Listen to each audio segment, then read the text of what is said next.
జాగా కనిపిస్తే చాలు పాగా వేస్తున్నారు స్థిరాస్తి వ్యాపారులు. దేవాదాయ రెవెన్యూ భూములను సైతం ప్లాట్లుగా మారుస్తున్నారు. ఊదరగొట్టే ప్రకటనలతో మధ్యతరగతి ప్రజల ఆశలను సొమ్ము చేసుకుంటున్నారు. ఎందుకు పనికిరాని ప్లాట్లను అంటగట్టి కోట్లు గడిస్తున్నారు. ప్రకాశం జిల్లాలో స్థిరాస్తి వ్యాపారం జోరు మీదుంది. పనికిరాని భూములు కూడా కోట్లు పలుకుతున్నాయి. చిన్న జాగా కనిపిస్తే చాలు స్థిరాస్తి వ్యాపారులు వాలిపోతున్నారు.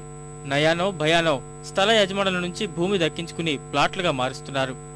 మార్కాపురం, కందుకూరు డివిజన్లలో ప్లాట్ల వ్యాపారం వేలం వెర్రిగా సాగుతోంది. లక్షలు పెట్టుకుని కొద్దిపాటి హంగులు చేకూర్చి అందంగా తీర్చిదిద్దుతున్నారు. ఆ తర్వాత దాన్నే కోట్ల రూపాయలకు విక్రయిస్తున్నారు. ఇతర రాష్ట్రాల్లో ఉండేవారు మధ్యవర్తుల మాటలు విని మోసపోయి స్థలాలు కొంటున్నారు.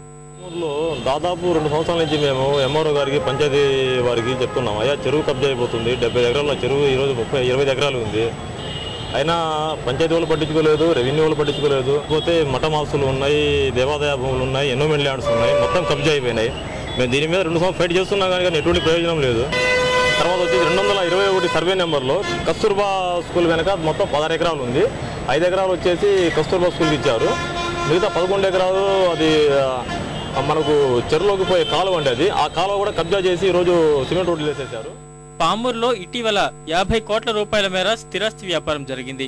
వేణుగోపాల స్వామి ఆలయ భూములు సహా మఠం భూములను ఆక్రమించి విక్రయించారు. అడ్డుకోవాల్సిన అధికారులు మాత్రం చోద్యం చూస్తున్నారు. రోడ్డు మార్జిన్లో కొన్ని చోట్ల చాలా మంది ఆక్రమించారు.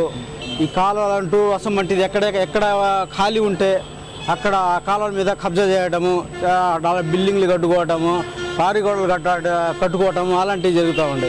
అగ్రికల్చర్ భూములు ఉంటే 80 ఎకరాలు కబ్జా చేశారు.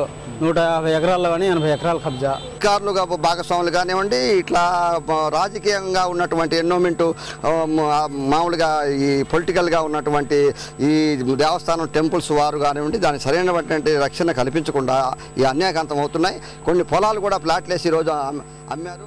మోసాలపై అధికారులు ఎప్పటికైనా కఠిన చర్యలు తీసుకోవాలని జనం కోరుతున్నారు.